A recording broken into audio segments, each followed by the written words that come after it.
नमस्कार मित्रांनो, मी गणेश आणि स्वागत आहे तुमचं आपल्या चॅनलच्या अजून एका नवीन व्हिडिओमध्ये। तर बघायला गेलं तर भरपूर दिवसानंतर आपल्या चॅनलवर एक व्हिडिओ येतोय। कारण गेली 3 महिने आपण पूर्णपणे YouTube पासून ब्रेक घेतलेला आणि 3 महिन्यानंतरचा हा आज आपला पहिला व्हिडिओ आहे, तो पण शारदीय नवरात्र उत्सवाचा। तर सगळ्यांना सर्वप्रथम शारदीय नवरात्र उत्सवाच्या आपल्या नवरात्र उत्सवाच्या खूप खूप शुभेच्छा आपल्या YouTube परिवाराकडनं आणि माझ्याकडनंही। तर आजच्या व्हिडिओची सुरुवात आम्ही नवरात्रीतल्या देवीच्या दर्शनापासून करतोय। आजचा व्हिडिओ सुरू करायच्या आधी ना आधी काही थोड्या गोष्टी मी शूट केलेल्या आहेत, ज्या व्हिडिओ तुम्हाला ह्या गोष्टी दाखवणं खूप गरजेचं आहे। ते म्हणजे जसं गणपती आपले घराघरात बसतात, मोठमोठ्या मंडळात बसतात, तसं घराघरातही गणपती असतात। तसं नवरात्र उत्सव पण मोठमोठ्या मंडळात आणि घराघरातही केले जातात, घरातही घट स्थापन केले जातात। तर तसंच आवर्जून सांगायचं तुम्हाला म्हणजे माझ्या घरात नवरात्रीचे आम्ही घट बसवतो, देवीची पूजा करतो। तर त्याचाच व्हिडिओ तुम्हाला खास दाखवायचा होता। तर आजच्या व्हिडिओची सुरुवात ही खरी इकडनं नाहीये, तर थोडा आधीचा व्हिडिओ तुम्हाला बघावा लागेल। तो एकदा तुम्ही व्हिडिओ बघा, मग आपण या व्हिडिओची पूर्ण कंटिन्युटी देऊ। तर हे आहे आमचं छोटंसं घर आणि ही आमच्या घरात केलेली भवानी मातेची प्राणप्रतिष्ठा। म्हणजे आम्ही कलश ठेवतो, आम्ही घट बसवतो, म्हणजे धान पेरत नाही, कलश ठेवतो आणि कलश आम्ही अशा प्रकारे सजवतो। तर एकंदरीत असा आम्ही देखावा केलाय। थोडं पाठी कमळ बनवायचा मी प्रयत्न केलाय। हा पूर्ण कमळाचं जे तुम्हाला व्ह्यू दिसतोय ना, हा पुठ्ठ्याने आणि कागदाने बनवलाय। जर ह्याची व्हिडिओ तुम्हाला बघायची असेल ना, तर मी तुम्हाला शॉर्टमध्ये आता ती दाखवेन, ती बघा। एकदम शॉर्टमध्ये तुम्हाला कळून जाईल। आणि जर त्याची लॉंग व्हिडिओ तुम्हाला जर बघायची असेल ना, तर ते मी नंतर परत कधीतरी टाकेन। कशी प्रोसेसनी बनवली, एकदम इझी आहे आणि छान असं हे असं डेकोरेशन झालंय।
तर आज आहे दुसरी माळ. आज दुसरी माळ टाकली आहे. कालचा एक दिवस गेला, आपल्याला व्हिडिओ करायला भेटला नाही.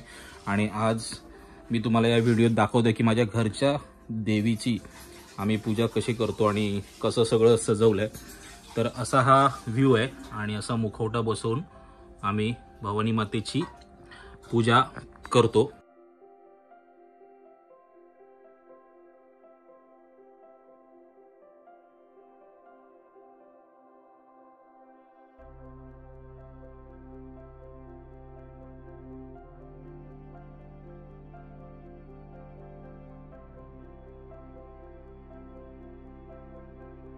तर शारदीय नवरात्र उत्सवाची सुरुवात झालेली आहे आणि आपल्या लालबाग परेलमध्ये जसं गणेशोत्सव मोठ्या प्रमाणात साजरा केला जातो ना, तसं नवरात्र उत्सवही केला जातो. गणपतींच्या मूर्तींप्रमाणे, मंडळांप्रमाणे नवरात्र उत्सवाची मंडळं आणि मूर्ती खूप फेमस आहेत. तर नवरात्रीतला आणि आपला आजचा प्लॅन असा आहे ना, तो म्हणजे विभागातल्या ज्या फेमस मूर्त्या आहेत, मंडळ आहेत आणि देवींच्या मूर्त्या ज्या आहेत त्यांचं दर्शन घ्यायचं आपल्याला. तर आज आपण जी सुरुवात करणार ना ती म्हणजे मुंबईच्या माऊलीपासून, जी सायन प्रतीक्षा नगरमध्ये स्थापना करतात. त्याची खूप फेमस मूर्ती आहे आणि छान देखावा पण असतो आणि सुबक मूर्ती असते. तर आपल्या नवरात्र उत्सवाच्या दर्शनाची सुरुवात आपण मुंबईच्या माऊलीपासून करणार आहे. तर आता आपण जाऊया सायनच्या माऊलीचं दर्शन घ्यायला. बाकीची मित्रमंडळी आपली वाट बघतात, त्यांना भेटून डायरेक्ट तुम्हाला मी तिकडेच भेटतो आणि तिकडचा काय नजारा आहे ना तो आपण बघूया. लाइटिंग बघा केवढी केली आहे आणि हा आहे मुंबईच्या माऊलीचा दर्शनीय भाग.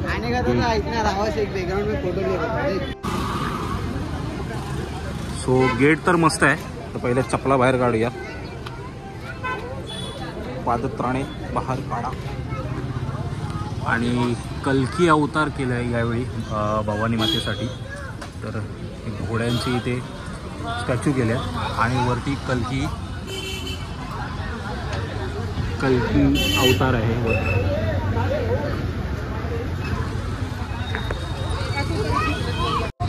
सो गेट तर बघितलं आपण, आता आतमध्ये जाऊन बघूया. वाव, एक नंबर.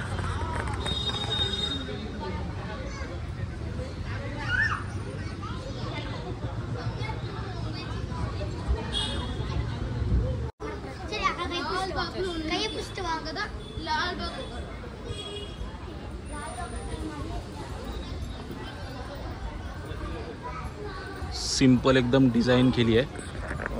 मागच्या वेळी इथे श्रीकृष्णाचा अवतार केलेला आणि वृंदावन दाखवलेलं. सो एंट्रीपासून ह्यावेळी पण काहीतरी युनिक दाखवलं आहे. ॲक्च्युली मी तुम्हाला मागे सांगायला विसरलो, आता मी नोटीस केलं तर तुम्हाला मी दाखवतो.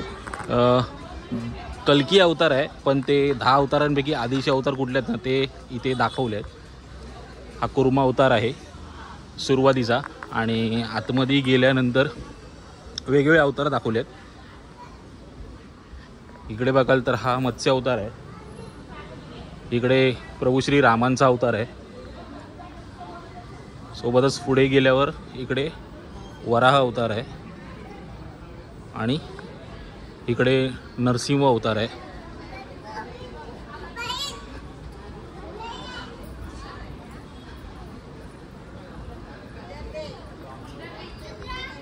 प्रभू परशुराम आणि इकडे आहे भगवान श्रीकृष्ण.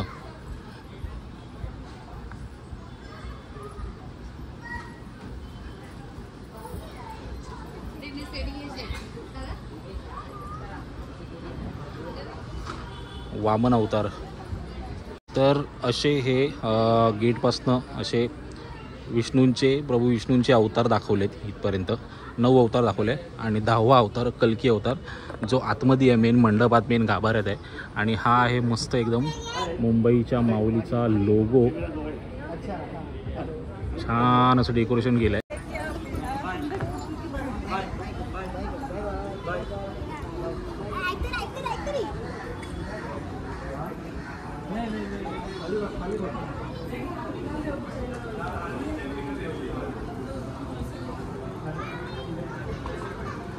हा आहे देवीचा मुख्य गाभारा आहे, एकच नंबर केलाय. आणि ही भवानी मातेची मूर्ती.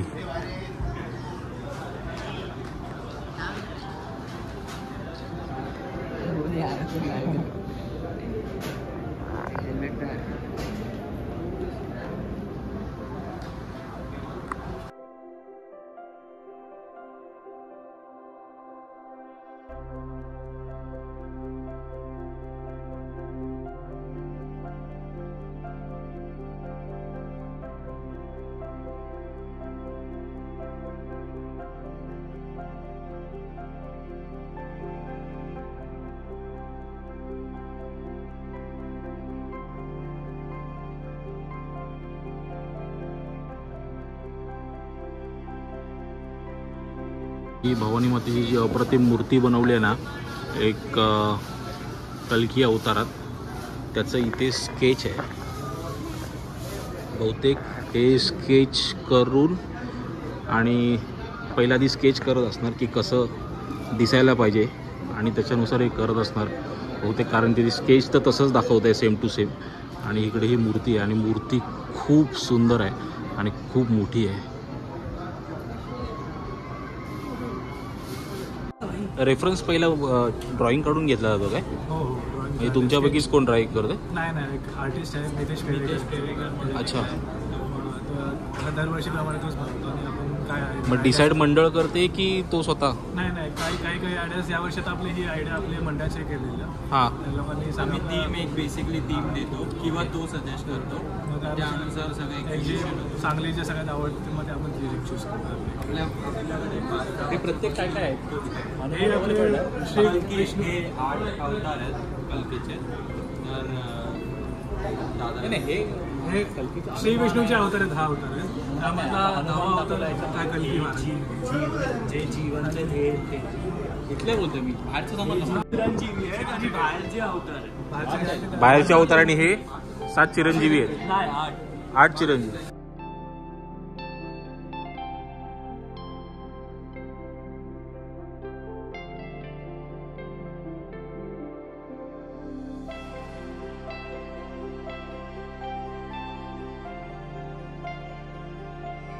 मस्त असं दर्शन झालं. छान मूर्ती आहे, एकदम छान डेकोरेशन आहे.